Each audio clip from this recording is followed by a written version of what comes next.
Il est exilé depuis 1999 aux États-Unis dans cette propriété en Pennsylvanie. Fethullah Gülen, 75 ans, est accusé d'avoir été le cerveau du coup d'État manqué en Turquie. Chef d'une puissante et opaque confrérie religieuse, Gülen est désormais visé par un nouveau mandat d'arrêt délivré jeudi par un tribunal d'Istanbul. Vendredi, dans une nouvelle diatribe contre Gülen, le président turc a promis une guerre totale contre son mouvement. Nous sommes déterminés à couper tous les liens entre le monde des affaires et cette organisation qui a du sang sur les mains, a-t-il déclaré.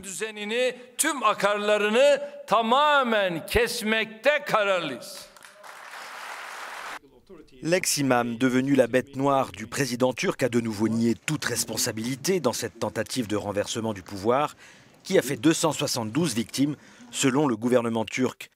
Dans un communiqué, le prédicateur dénonce: il est établi, dit-il, que le système judiciaire turc n'est pas indépendant. Ce mandat d'arrêt est un autre exemple de la tendance du président Erdogan à l'autoritarisme et à s'éloigner de la démocratie.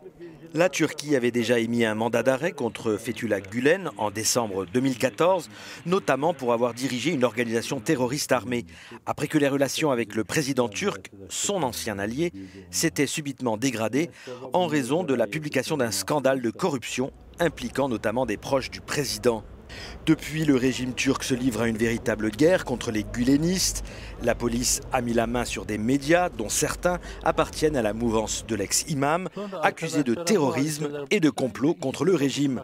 En réponse à la répression lancée contre ses adeptes en 2014, Fethullah Gülen les avait encouragés à résister. Clairement, nos amis sont sur la bonne voie. Ils marchent le long du chemin de Dieu. Ils recherchent son consentement et leur but, leur mission est d'englober les gens et les unir dans les valeurs humanitaires internationales. Mercredi, le président turc a fait son mea culpa, reconnaissant n'avoir pas su déceler le vrai visage de son partenaire, devenu ennemi juré. J'observe ceux qui se laissent influencer par ce charlatan. Dans leur âme et conscience.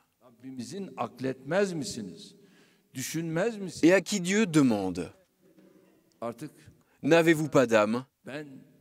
Ne pouvez-vous pas penser? Il est désormais temps de combattre tous ces gens et de leur demander des comptes.